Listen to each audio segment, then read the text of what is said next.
நண்பா. நம்ம சேனலுக்கு யாராவது புதுசாக இருந்தீங்கன்னா மறக்காத சப்ஸ்கிரைபர் பண்ணிக்கங்க. இந்த வீடியோவில் வந்து என்ன பார்க்க போகிறோம் அப்படின்னு சொல்லி கேட்டிங்கன்னா, நம்மளோட சப்ஸ்கிரைபர் வந்து என்ன கேட்டிருந்தாருன்னா, நான் ஒரு வீடியோ போட்டிருந்தேன். எனக்கு வந்து பார்த்தீங்கன்னா என்னோடய ஆசை வந்து வண்டி வச்சுருக்கிறவங்களோட ஆசை வந்து அதிகபட்சமாக இப்போ 2 வீல் டிரைவில் ஓட்டுறோமா, 4 வீல் டிரைவ் 65 ஹெச்பியில் 4 வீல் டிரைவ் எடுத்து ஓட்டணும் அப்படின்னு சொல்லி ஒரு ஆசை இருக்கும். அது இல்லாத மற்ற ஒரு ஆசை எனக்குன்னு சொல்லி கேட்டிங்கன்னா, மாட்டு பண்ண வைக்கணும் அப்படின்னு சொல்லிட்டு ஒரு வீடியோ போட்டிருந்தேன். அதுக்கு வந்து நிறையா பேர் ஆமாம் ப்ரோன்னு போட்டிருந்தீங்க. இன்னொருத்தர் வந்து பார்த்திங்கன்னா கமெண்ட் பண்ணியிருந்தார். அந்த அண்ணனை வந்து நான் தப்பு சொல்லலை. எப்படி அந்த நிலைமைக்கு கொண்டு போனது காட்டுக்காரங்க தான், வேறு யாருமே கிடையாது. என்ன ஏதுன்னு சொல்லிட்டு வீடியோ வந்து ஸ்கிப் பண்ணாத பாருங்கள். அடுத்துட்டு பார்த்தீங்கன்னா உங்களுக்கு வீடியோ வந்து புரியாது. நான் என்ன சொல்லியிருக்கிறேன், என்ன சொன்னேன் அப்படிங்கிறது உங்களுக்கு தெரியாது. எதனால் இந்த நிலைமைக்கு மாறணும் அப்படின்னு சொல்லியும் தெரியாது. அதனால் வீடியோ வந்து ஸ்கிப் பண்ணாத பாருங்கள். அந்த கமெண்ட் வந்து பார்த்தீங்கன்னா 50 ஹெச்பி போதுமானது இந்தியாவோட மண்ணுக்கு, அது இல்லாத முக்கியமாக விவசாயம், அது இல்லாத முக்கியமாக வாடகைக்கு வந்து 50 ஹெச்பி போதும் அப்படின்னு சொல்லிட்டு கமெண்ட் பண்ணியிருந்தார். அந்த அண்ணன் வந்து சொன்னது தப்பு கிடையாது. எப்படி அந்த அளவுக்கு கொண்டு போய் விட்டது வேறு யாருமே கிடையாது, காட்டுக்காரங்க தான் நண்பா. எதனால் தெரியுமா, இப்போ பக்கத்தாலேயே 475 இப்போ வண்டிக்காரங்களுக்கு வந்து பார்த்தீங்கன்னா 655னா என்னான்னு தெரியும், 605னா என்னான்னு தெரியும். 605லேயே எம்எஸ் எஸ்ஸு இந்த மாதிரி 2-3 வேரியன்ட் இருக்குது. வண்டியில் எத்தனை மாடல் இருக்குது அப்படின்னு சொல்லிட்டு தெரியும். இப்போ ஜாண்டியரில் எடுத்துக்கிட்டிங்கன்னா 50-50Dயில் கீர் ப்ரோ மாடல் இருக்குது, நார்மல் மாடல் இருக்குது. இதுலேயே ஜாண்டியர்லேயே வந்து பார்த்திங்கன்னா பானட் சைஸ் எல்லாம் ஒன்று தான். 45 ஹெச்பி, 35 ஹெச்பி, 45 ஹெச்பி, 50 ஹெச்பி 3 வேரியண்ட்டுமே வந்து பார்த்திங்கன்னா ஒரே மாதிரி தான் இருக்குது. இப்போ மகேந்திராவிலேயாவது வந்து பார்த்திங்கன்னா 605 வந்து பார்த்திங்கன்னா வேறு மாதிரி மாடலில் இருக்குது. 575 பார்த்திங்கன்னா வேறு மாதிரி பானட் மாடல் இருக்குது. 585 வந்து பார்த்திங்கன்னா இந்த மாதிரி மாடல் இருக்குது. இதுலேயே வந்து பார்த்திங்கன்னா 575, 475 வந்து பார்த்திங்கன்னா ஹச்எஸில் டிசைன் இப்படியே தான் வருது. இது வந்து பார்த்திங்கன்னா வண்டிக்காரங்க தப்பு, வண்டி மேனுஃபேக்சரிங் பண்ணுறாங்க பாருங்கள், அவங்களோட தப்பும் இருக்குது, காட்டுக்காரங்களோட தப்பும் இருக்குது. எதனாலன்னு சொல்லி கேட்டிங்கன்னா, இப்போ நம்ம வந்து வண்டிக்காரங்கன்னு இல்லை, ஜென்ரலாக இப்போ டிகிரி முடிச்சிருக்கோம் அப்படிங்கிறது வந்து பார்த்திங்கன்னா அவங்களுக்கே சொல்லப்போனால் அவங்க ஒரு ஃபீல்டில் இருப்பாங்க, வண்டியை பற்றி எதுவுமே தெரியாது. ரைட், அந்த வண்டி உழவுதான் ஓடுது, இந்த வண்டி உழவுதான் ஓடுதும்பாங்க. ஆனால் ஏதோ கொஞ்சம் இது மேலே இன்ட்ரெஸ்டாக இருக்குதுங்க, தெளிவாக இருக்குதுங்க, குரோமில் போய் அப்படி போட்டு பார்ப்பாங்க. 585ன்னு போடுவாங்க. அதனோட ஹெச்பி, பிடிஓ பவரு, 1 மணி நேரத்துக்கு என்ன டீசல் போகுது அப்படிங்கிறதெல்லாம் இது வரும். அப்படி இது பண்ணுறவங்களும் இருக்கிறாங்க. அந்த மாதிரி இருக்குங்களா.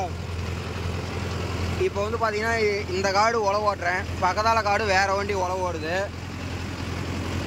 எப்படின்னா இப்போ இது நம்மளுக்கு வந்து 50 ஹெச்பி, இதே இதுலேயே 475 இருக்குது, 407 401 இருக்குது 4 வீல் டிரைவில். அது எனக்கு சரியாக தெரியல, எனக்கே சொல்ல போனால் தெரியல. அப்போ காட்டுக்காரங்களுக்கு எங்கே போய் தெரிய போகுது. ஆனால் 405லையோ 401 தான் இருக்குதுன்னு நினைக்கிறேன் நண்பா. இதே டிசைன்லேயே 575 இருக்குது, அது 40 ஹெச்பி. இப்போ 585ங்கிறது 50 ஹெச்பி. இப்போ நம்மளுக்கு வந்து 50 ஹெச்பி நண்பா உழவு ஓடிட்டுருக்கு. பக்கத்து காட்டிலே வந்து பார்த்தீங்கன்னா 575லேயே டெக் ப்ளஸ்லேயே ஓடுது. பானட் வந்து பார்த்தீங்கன்னா ஒரே சைஸு, டயர் சைஸும் ஒன்று, 2 டயர் சைஸும் ஒன்று, பானட்டும் ஒன்று, எல்லாமே ஒரே மாதிரி, ரொட்டேட்டரும் ஒரே மாதிரி. அப்போ என்ன நினைப்பான், நான் வந்து பார்த்தீங்கன்னா 42 பிளேடு போட்டு ஓட்டுறேன், அந்த வண்டி 42 பிளேடு போட்டு ஓட்டுது. அப்போ காட்டுக்காரங்க என்ன நினைப்பான், தப்பாக எடுத்துக்காதீங்க, ஒரு ஃப்ளோரில் வந்துருச்சு, என்ன நினைப்பான்னு சொல்லிட்டு காட்டுக்காரங்க என்ன நினைப்பாங்கன்னா, அந்த வண்டியும் உழவு தான் ஓடுது, இந்த வண்டியும் உழவு தான் ஓடுது அப்படி நினைப்பாங்களா. ஆனால் அது 50 ஹெச்பி இது. அப்போ இதனோட பிடிஓ பவர்னால் எங்கே பார்க்குறதுன்னா இந்த இடத்துல பாருங்கள் இருக்கும். இந்த இடத்துல வந்து பார்த்திங்கன்னா பிடிஓ பவர்னு போட்டுருப்பான். இதுக்கு வந்து பார்த்திங்கன்னா ஒரே ஒரு பார்க்குறேன்,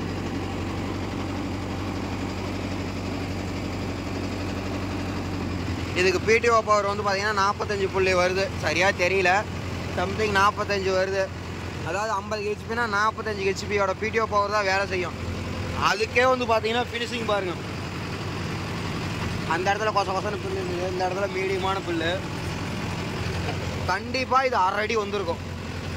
எப்படி ஏன்னா நான் வந்து உழவு ஓட்டுறது எனக்கு தெரியும். 6 அடி வந்திருக்கும் நண்பா. அந்த வண்டி வந்து பார்த்தீங்கன்னா இது 6 அடி விட்டாலும் இன்ஜின் தம்மு தாங்கும். இன்ஜின் வந்து பெருசு 585ங்கிறது 50 ஹெச்பி. இன்ஜின் தம்மு நல்லா தாங்கும். அதனால வந்து பார்த்தீங்கன்னா விட்டு ஓட்டலாம்.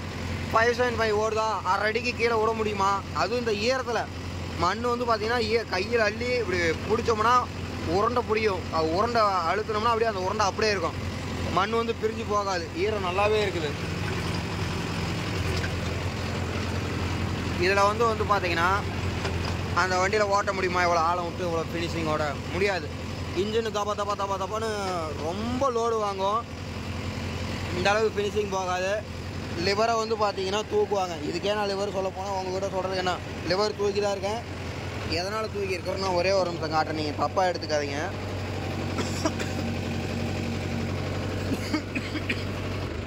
எதனால் லிவர் தூக்கியிருக்கேன்னு சொல்லி உங்ககிட்ட காட்டுறேன். இங்கே பாருங்கள். ஆயில் வேறு கசையுது. கத்தி ஓட்டை வந்து பார்த்தீங்கன்னா மே ஓட்டை 2வது ஓட்டையில் போட்டிருக்கேன். கத்தி பாருங்கள், புது கத்தி. புது கத்தியா? இந்த கத்தியில் யாராவது மே ஓட்டையில் போட்டு ஓட்டுவாங்களா? நீங்களே சொல்லிட்டு போங்க. எங்கே ஒரு கத்தி காணோம். சை, ஏற்கனவே குறவோட ஓட்டி ஒன்றும் மீதி பண்ண முடியல. இதில் இது வேறு பிடிங்கிட்டு போயிடுச்சா? 170 ரூபா காலி. மனுஷனுக்கு வெறியாகுது. இந்த கத்தியில் இங்கே பாருங்கள், மண் பாருங்கள்.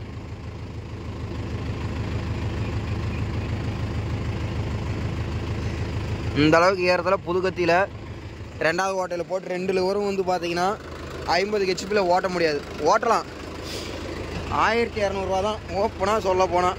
1200 ரூபாயில் என்னென்னு மீதி பண்ணுவீங்க? நம்ம வந்து பார்த்தீங்கன்னா எப்படி ஓட்டுறோன்னு சொல்லி கேட்டிங்கன்னா காட்டுக்காரங்களுக்கும் நட்டம் ஆகக்கூடாது, நமக்கும் நட்டம் ஆகக்கூடாது. காட்டுக்காரங்களுக்கும் வந்து பார்த்தீங்கன்னா நல்ல ஒரு ஃபினிஷிங் இருக்கணும். அம்மா முள்ளு நல்ல ஒரு தெளிவான உழவு இருக்கணும் நண்பா. நம்ம எப்போவுமே விட்டு தான் ஓட்டுவோம். ஈரக்காட்டில் எவ்வளோ பெரிய கொம்பனாக இருந்தாலும் வந்து பார்த்தீங்கன்னா 65 ஹெச்பி இருந்தாலும் இந்த அளவுக்குலாம் விட்டு ஓட்ட முடியாது. இங்கே பாருங்க, மண் சும்மா வாரி போடுது. நம்ம வந்து பார்த்தீங்கன்னா முன்னாடியே மண் வாராத அளவுக்கு டோரு இது எல்லாமே ஃபிட் பண்ணி வச்சுருக்குறோம். எவ்வளோ ஆழமாக விட்டாலும் மண் வார முடியாது. 6 அடிக்கு கீழே போச்சுன்னா மண் வாராது. 6 அடிக்கு மேலேயே போச்சுன்னா சம்திங் 1 அடிலாம் வாய்ப்பே இல்லை. ரொட்டேட்ரு எனக்கு சரியாக சொல்லவே இல்லை நண்பா அந்த அடியெல்லாம். இந்த அளவு இதுதான் மீடியமான உழவு நண்பா. இதுவே வந்து பார்த்தீங்கன்னா அதிகம் தான். ஏன்னா டோர் வந்து நம்ம மேலே தூக்கி போட்டிருக்கோம். வெட்ட மண்ணை 6 அடி மண்ணை அப்படியே பின்னாடி தள்ளிடணும். முன்னாடி வந்து வாரி போட்டால் வண்டிக்கு லோடு வாங்கும் அப்படின்னு சொல்லிட்டு இதுக்கெல்லாம் வீடியோ வந்து போட்டிருக்கோம். மறக்காத நம்ம சேனலில் வந்து போய் பாருங்கள், எப்படி லோடு இல்லாத வண்டி ஓட்டுறது, ஆழம் அதிகமாக விட்டாலும் அப்படின்னு சொல்லிட்டு அதெல்லாம் வீடியோஸ் ரெகுலராக பார்த்துக்கிட்டே இருங்க. இந்த அளவுக்கு ஓட்டுறோமா? 585 இது வந்து பார்த்தீங்கன்னா மணிக்கு இந்த மண்ணுக்கு 4.5 லிட்டருக்கு மேலே 5 லிட்டரு கேரண்டியாக போகும். அப்போ வந்து பார்த்தீங்கன்னா இன்ஜினு பெருசாக இவ்வளோ லோடு கொடுத்து ஓட்டுறோமா? டீசல் 4 லிட்டரா 4.5 லிட்டரு 5 லிட்டருனே கணக்கு போடுங்க. சரி 5 கூட வேண்டாம், 4.5 கணக்கு போடுங்க. 450 ரூபா காலியா? 2வது டயரு தேய்மானம். இப்போ இந்த டயரு 14 சைஸ் டயரு. இப்போ நான் 1 மாதத்துக்கு முன்னே விசாரித்தேன். பழைய வண்டிக்கு தேஞ்சு போச்சு. சரி இதை தூக்கி பழசுக்கு போட்டுட்டு இதுக்கு வந்து பார்த்திங்கன்னா பிகேடியில் எடுத்து போட்டலாம் அப்படின்னு சொல்லிட்டு 60 ரூபா செட்டாக. அப்போ இந்த ஒரு டயரு 30,000 ரூபா வருது. இதுக்கு எடுத்து வைக்கணுமா? ஒரு ஆயில் சர்வீஸுன்னு பண்ணணும்னா கண்டிப்பாக ஒரு 6,000 ரூபா வேணும். ஏர் ஃபில்ட்ரு, இன்ஜின் ஆயிலு, அப்புறம் ஹைட்ராலிக் ஆயில் ஃபில்ட்ரு, இதெல்லாம் வந்து பார்த்திங்கன்னா லேபர் சார்ஜு, இது எல்லாமே சேர்த்து சம்திங் ஒரு 5,000 ரூபாய்க்கு கண்டிப்பாக வேணும். அப்புறம் 2வது தான் இப்போ ஒரு கத்தி பிடிக்கிட்டு போச்சா 170 ரூபா 175 ரூபா நண்பா நாங்கள் எடுக்கிற கத்தி. ரேட் ஏதாவது இறங்கியிருக்கான்னு சொல்லிட்டு இப்போ தெரில, இல்லை என்ன ஏறி இருக்கா அப்படின்னு சொல்லிட்டு தெரில. ஜம்பு புல்லுவாவா என்னமோ ஒரு 2 கத்தி டையப் ஆகி வர மாதிரி ஒரு பிராண்ட் இருக்குது. அந்த கத்தி தான் எடுத்து போட்டுட்ருக்கோம். நல்லா லைஃப் வருது அப்படின்னு சொல்லிட்டு. நீங்கள் உங்கள் சைடு கத்தி வந்து என்ன ரேட் வருது அப்படின்னு சொல்லிட்டு மறக்காத கமெண்ட் பண்ணிருப்பாங்க. அப்போ 175 ரூபா ஒரு கத்தினா 42 பிளேடுக்கு கணக்கு போடுங்க. அப்புறம் சைடு போட்ட தயாரிப்பு, கீர் பாக்ஸ் ஆயில் மாற்றுறது, அதில் ஓரிங் போயிடுச்சு, கொண்டு போய் விட்டா மோட்டர் பில்லு விழுவோம். இதில் கொஞ்சம் ஆயில் ஊற்றணும். லொட்டு லொசுக்குன்னு பார்த்தோம்னா இப்படியே போயிடுது. ரெண்டாவது உழவு, இந்த காடு இப்போ உழவு ஓட்டுறோமா, 1:20-25 வருதா, அந்த 5 நிமிஷத்தை விடுங்க ஓரியாடுறது. இந்த காட்டுக்காரிங்க அப்படி ஓரியாட மாட்டாங்க. பட் இருந்தாலும் சொல்கிறேன், இந்த மாதிரி எத்தனை காட்டுக்காரிங்க ஒவ்வொரு காட்டுலேயும் 5 நிமிஷம் ஓட்டிட்டு வந்தால் 5 நிமிஷத்துக்கு என்னாச்சு சொல்லுங்கள். எங்களுக்கு மட்டும் சும்மா வருதா? டயர் தேய்மானம் எங்கே வருது? டீசல் என்ன போகுது? பங்கில் போய் டீசல் வந்து ஒரு 1/2 லிட்டர் சும்மா கொடுப்பான்னா காசு இருந்தால் அடி, இல்லைன்னா வெளியே போன்றுவான். அதே மாதிரி தான் கத்தி வாங்குற கடையில் போனாலும் சரி, போல்ட்டு வாங்குற கடையில் போனாலும் சரி, ரொட்டேட்டரோட கத்தி போல்ட்டு ஒரு போல்ட்டு 35 ரூபான்னு வரும்னு நினைக்கிறேன். 35 to 25 இருக்கும், சரியாக தெரில. அதெல்லாம் இப்போ ஒரு வருஷத்துக்கு முன்னே வாங்கினேன் நண்பா. எங்கள் அப்பாவுக்கு தான் தெரியும், அதெல்லாம் அவர் தான் பார்த்துட்ருக்காரு. அதனால நான் ஒரு 25 ரூபானே தோராயமாக கணக்கு போடுறோம். இப்போ ஓட்டிகிட்டு இருக்கிறோம். இங்கே பாருங்கள், டீசல் இது போயிடுச்சு. என்ன சொல்கிறது, கேட் வால் இருக்குது பார்த்தீங்களா, அந்த இது குச்சிக்காடு ஓட்டினேன். கரெக்டாக அந்த சந்தில் ஏறி வச்சு ஒரு அழுத்துனது, படக்கம் குச்சி அழுத்துனதில் உடஞ்சி போச்சு. இந்த மாதிரி எதர்ச்சியாக ஏதாவது நடக்கிறது, அந்த மாதிரி ஏதோ ஒன்று சம்திங் நடக்கும். அப்புறம் இந்த டாப்பு வண்டியே வந்து பார்த்தீங்கன்னா இன்றைக்கி சம்திங் 8 லட்ச ரூபா வருது. ரொட்டேட்ரு 1.5 லட்ச ரூபா வருது. 8 ரொட்டேட்ரு ஒரு 1.5, 9, கலப்பை ஒரு 20,000, 5 கலப்பை 25, 30,000, 9 கலப்பை. ஸ்ப்ரிங் கலப்பை எடுக்க போனால் 35, 5 கலப்பை எடுக்க போனால் 45. எல்லாம் இவ்வளோ பணத்தை வாங்கி போட்டு ஒவ்வொரு காட்டிலையும் 5 நிமிஷம் 10 நிமிஷம் விட்டுட்டு வந்தால், நாங்கள் வந்து பார்த்திங்கன்னா ஒரு இடத்துல ஒரு காடு ஓட்டுவோம். அந்த காட்டு பேரையும் சொல்ல விரும்பலை, ஊர் பேரையும் சொல்ல விரும்பலை. 3 மணி நேரம் 20 நிமிஷம் ஓட்டினேன். மனசாட்சியே இல்லாத அந்த தாத்தா, பரவாயில்ல கண்ணு 20 நிமிஷம் விடுக்கணும், 20 நிமிஷம் விடுக்கணுன்னு எனக்கு என்ன ஓரியாட்டம் தெரியுமா? அவரெல்லாம் நினச்சா அந்த காடெல்லாம் போய் ஓட்டாத வண்டி தேய்மானத்துக்கு ஓட்டி தேய்மானத்தை விட்டுட்டு வர்றதுக்கு வீட்டிலே நின்ட்டா கூட பரவாயில்ல அப்படின்னு தான் சொல்லி தோணுது. என்ன பண்ணுறது, முதல்ல போட்டாச்சு, ஓட்டி அனுசரித்து வாங்கிட்டு வந்து தான் ஆகணும். அப்புறம் 10 நிமிஷம் பிடிச்சிக்கிட்டாரு, மனசாட்சியே இல்லாத. பரவாயில்ல போ அடுத்தது மாமூலாக பண்ணிக்கலாம்னு சொல்லி இந்த மாதிரிலாம் இருக்குது நண்பா. இவ்வளவு முதல்ல போட்டு நம்ம ஓட்டுறோம். ரேட்டு வந்து அப்போ அதுக்கு உண்டான ரேட்டு தான். அவன் பணம் வச்சுருப்பான், பணத்தை எந்த வகையில் போடுறதுன்னு தெரியாத ஒரு வண்டி எடுத்து ஓட்டுவானுங்க ரேட்டு குறைச்சிட்டு. நம்ம அப்படி முடியாதுல்ல. அது இல்லாத வந்து பார்த்திங்கன்னா விவசாயிகளுக்கு வந்து பார்த்திங்கன்னா காட்டுக்காரங்களுக்கு இந்த வண்டியும் மூஞ்சி ஒரே மாதிரி தான் இருக்குது, அந்த வண்டியும் மூஞ்சி ஒரே மாதிரி தான் இருக்குது. அப்படி சொன்னால் கூட ஒத்துக்கலாம். அந்த வண்டியும் உழவு தான் ஓடுது, இந்த வண்டியும் உழவு தான் ஓடுது, என்னதை போய் பெருசாக ஓட்டிட்டு போகுது அப்படின்னு சிரிச்சுக்கிட்டே கேட்பாங்க. சிரிச்சுக்கிட்டே கேட்கல நமக்கு ஆத்திரம் வரும். அப்போ அந்த வண்டியை விட்டு ஓட்டிருக்கலாம்ல, எதுக்கு இந்த வண்டியை விட்டு ஓட்டுறீங்க அப்படின்னு சொல்லி கேட்கலான்னு. என்ன பண்ணுறது, முதல்ல போட்டாச்சே, கடனை கட்டி தானே ஆகணும் அப்படின்னு சொல்லி அனுசரிச்சு, இல்லைங்க இந்த வண்டி இப்படி தான், அந்த வண்டி அப்படி தான் சொல்லி புரிய வச்சாலும் அவங்க அங்கே சுற்றி இங்கே சுற்றி எங்கே வந்து நிற்பாங்க. கடைசியாக காசு கொடுக்கல, இல்லைன்னா டைமு சொல்லலை. காசு கொடுக்கல, காசு 100-200 பிடிச்சிட்டு கொடுப்பாங்க. இல்லைன்னா டைமு 1 மணி நேரம் 10 நிமிஷம் வந்துன்னா அந்த 10 நிமிஷம் முடிக்கிறதுக்கு பார்ப்பாங்க. இதில் தான் வந்து நிற்பாங்க. அந்த வண்டி வந்து 585னா அது எத்தனை ஹெச்பி, அது என்ன ஹார்ஸ் பவர், என்ன வேலை செய்யும், என்ன அதுக்கு அந்த வண்டிக்கு என்ன திறமை அப்படிங்கிறதே தெரிய மாட்டேன்து. எப்படி சொல்கிறதுனா, வண்டியை பற்றி தெரிஞ்சுக்கிட்டால் தான் தெரியும். இப்போ எங்கள் ஊர் சைடு டியூட் ஸ்பேர்லாம் 50 ஹெச்பி தான். டயர் சைஸே முன்னாடி 14 சைஸ் டயர் எருமையாட்ட கிடக்குது. 50 ஹெச்பி தான். ரொட்டேட்டருக்கு வந்து பார்த்தீங்கன்னா 1300-1400 ரூபாய்க்கா ஓட்டுறாங்க. இதுவும் 50 ஹெச்பி தான், அதுவும் 50 ஹெச்பி தான். ஜாண்டியர் பியூர் 50 ஹெச்பி, இதாவது 49 ஹெச்பி. அவங்களே வந்து பார்த்தீங்கன்னா 1200 ரூபாய்க்கு தான் ஓட்டுறாங்க ஜாண்டியர். டியூட் ஸ்பேரும் 1300-1400 வாங்குறாங்க. அப்போ நினைச்சுக்கோங்க. இத்தனைக்கும் வந்து பார்த்தீங்கன்னா நம்ம ஓட்டுற மாதிரி லோ ஃபஸ்ட்டு தான். ரேட்டும் ஜாஸ்தி, டைமும் அதிகம். இப்போ அதுக்கு என்ன சொல்லுவீங்க? இப்போ இந்த ஒரு சைடில் நான் இப்படி சொன்னேன்னா, அவன் பணக்காரன், அவன் சம்பாதிக்கிறதோசரம் ஓட்டுறான் அப்படின்னு. அப்படி கிடையாது நண்பா. நம்ம லோ ஃபஸ்ட்டில் 15,000 ரூபாய் வச்சு ஓட்டுறோம். அவர் லோ ஃபஸ்ட்டில் 16,000 ரூபாய் வச்சு எக்கனாமிக் பிடிஓ போட்டு ஓட்டுவார். இப்போ இது கத்தி வந்து 1 இன்ச்சில் 1 இன்ச்சில் 2 வெட்டு வெட்டுதுன்னா, அந்த வண்டியில் 1 இன்ச்சில் 3 வெட்டு வெட்டும். அப்போ மண் வந்து பார்த்திங்கன்னா பொடி பொடியாக ஆயிரும். ஃபினிஷிங் வந்து பார்த்திங்கன்னா இன்னும் தரமாக இருக்கும். நம்ம வண்டியிலையும் போட்டு ஓட்டலாம். இங்கே பாருங்கள், இந்த இடத்துல நிறுத்தியிருக்கிறேன். எப்படி எக்கனாமிக் பீட்டியை போட்டு விட்டேன்.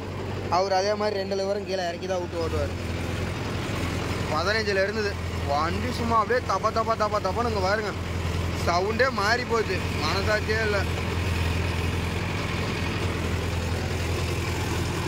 அந்த காக்கா பறந்து வந்த இடத்துல இருந்து ஆன் பண்ணோம். இங்கே பாருங்க ஏதாவது ஒரு புல்லு தெரியுதா அப்படியே ஆஃப் பண்ணுறேன். பார் ரொட்டேட்டர் வந்து பாரு எவ்வளோ ஆழம் இறங்கியிருக்குங்க. கண்டிப்பாக ஒரு அடிக்கு கிட்ட இருக்கும். இந்த லிவரை இங்கே பாருங்க எவ்வளோ மண் முன்னாடி வாரி போட்டு வந்துருக்குதுன்னு பார்த்தீங்களா. இப்படி நான் ஓட்டுனா மணிக்கு 6 லிட்டரே போதும். இந்த வண்டி எங்கள் அப்பா ஒரு டைம் எடுத்த புதுசில் எக்கனாமிக் பீட்டியை போட்டு மீடியம் ஃபஸ்ட்டில் போட்டு ஓட்டிட்டார். சும்மா அப்படியே பார்த்தீங்களா தனி பிட்டாக தெரியுதா. மணிக்கு 1 மணி நேரத்துக்கு 6.5 லிட்டர் போயிருந்தது. மனசே விட்டுட்டார் சேர்றா அப்பா அப்படின்னு. அதுக்கப்புறம் எல்லாம் கண்டுபிடிச்சி நீட்டாக ஓட்ட ஆரம்பித்து தெளிவாக ஓட்டிட்டு இருந்ததுனால வண்டி இப்போ மைலேஜ் ஓரளவுக்கு கரெக்டாக செட் ஆகிக்குது நண்பா. இப்போவும் அந்த மாதிரி மைலேஜ் போகும். எக்கனாமிக் பீட்டியை போட்டு ஓட்டினோம்னா மணிக்கு 6 லிட்ரு 1 மணி நேரத்துக்கு 1200 ரூபா. எதாவது மீதி பண்ணுவீங்க. டயர் தேய்மானத்துக்கு எடுத்து வைப்பீங்களா, இன்ஜின் தேய்மானத்துக்கு எடுத்து வைப்பீங்களா, டீசல் தேய்மானத்துக்கு எடுத்து வைப்பீங்களா, இல்லை உள்ள இன்ஜின் தேய்மானத்துக்கு ஏதாவது எடுத்து வைப்பீங்களா? ஒன்றும் பண்ண முடியாது. 1200 ரூபாய்க்கு அப்படி விட்டு ஓட்டையில். ஆனால் விட்டு ஓட்டி தான் நண்பா அவனு. இப்போ பாருங்கடா இதெல்லாம் மீடியமான உழவு கணக்காக 1600 ரூபாய்க்கு ஒர்த்தான உழவு. அதனால வந்து பார்த்தீங்கன்னா இந்த அளவுக்கு மோசமாக போனது காரணம் வேறு யாருமே இல்லை, விவசாயிகள் மட்டும்தான், காட்டுக்காரங்க மட்டும்தான். முன்னும் அந்த வண்டியினுடைய ஆஸ் பவர் என்ன ஏதுன்னு வண்டிக்காரங்கிட்டே கேளுங்க. கேட்குறதுனால தப்பே கிடையாது. ஏப்பா அந்த வண்டியை பார்த்தா அதுவும் இதே மாதிரி தான் ஓடுது, நீயும் இதே மாதிரி தான் ஓட்டுற, அந்த வண்டிக்கும் வண்டிக்கு என்ன ஒரு வித்தியாசம் அப்படின்னு சொல்லி கேளுங்க. கேட்குறதுனால தப்பு கிடையாது. கேட்குறதுக்கு சங்கட்டமாக இருந்தாலும் ஒன்றும் இல்லை. இப்போ டச்சு செல்லு யார் வீட்டில் இல்லாத இருக்குது, யாருக்கிட்ட இல்லாமல் இருக்குது சொல்லுங்கள். குரோமில் போய் அந்த வண்டியினுடைய நம்பர் இந்த இடத்துல 575 இருக்கா, 585 இருக்கா, அந்த நம்பரை போட்டிங்கனாலே தெரிஞ்சிடும். ஓகே நண்பா, இதுக்கு மேலே நம்ம சொல்ல விரும்பலை. இதுக்கு மேலே சொன்னால் நான் ஏதோ வில்லனாட்டம் பார்ப்பாங்க. வீடியோவை இதோட என் பண்ணிக்கிறேன். இந்த வீடியோ வந்து எந்தளவுக்கு யூஸ்ஃபுல்லாக இருந்துச்சு, எந்தளவுக்கு உண்மையான விஷயங்கள் இருந்தது அப்படின்னு சொல்லிட்டு மறக்காத கமெண்ட் பண்ணிட்டு போங்க. Okay bye. அதே மாதிரி உங்கள் டவுட்டெல்லாம் வந்து பார்த்தீங்கன்னா கமெண்ட் பண்ணிட்டு போங்க. இதே மாதிரி வீடியோவாக போடலாம்.